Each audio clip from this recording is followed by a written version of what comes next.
It's Sunday No Huddle on location. Bret Bielema here with Robert Rosenthal from IlliniBoard.com. And Robert, the honeymoon is over. The honeymoon is over. The thing that Illinois fans expect to happen happens, and we're back to square one of, oh yeah, it's a rebuild. This takes a while.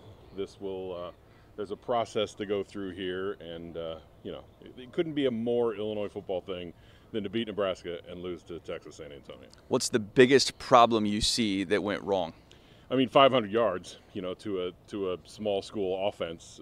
If you're doing that, you're going to have some trouble. Some of those drives, even the drive in the third or going into the fourth quarter, where okay, Illinois is getting back into the game, just stop them here, get the ball back down 3, and they go right down the field and score. If Texas San Antonio was doing that, then what's Iowa going to do? What's Purdue going to do? And that's the problem right now. Do you allow yourself to get to that point now as an Illini fan, or are you just like, okay, well, maybe it's just a bump in the road? How are you putting this conceptually into what you said is a rebuild, yet they have all these seniors and have said all along that they feel like they can win? Yes, they've said they feel like they can win. I think the biggest issue is, you saw with some of the confusion on some of the routes, even on the late drives, there was confusion of like, oh, I thought, they're trying to do hurry up, they're trying to do this. It just takes time to, oh, that's right, if I'm running this, then and we got to run him off the field and that kind of stuff. It's just going to be a while before that stuff disappears, and some of that really hurt them tonight.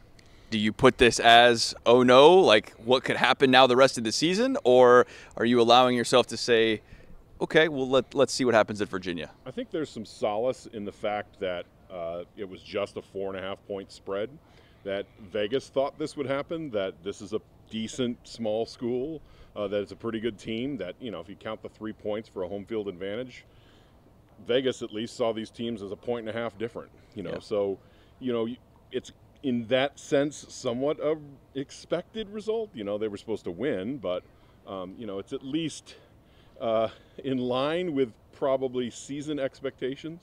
Again, if we go to the Vegas expectations, it's 3.5 wins for the season. Yeah. This kind of puts it back in that track, right? That says, okay, can they find 2 more to get to 3, and can they find 3 more to get to 4 wins and hit the over? So that's kind of where we're back to. After beating Nebraska, you go to, wow, could this win 6? Could they win 7?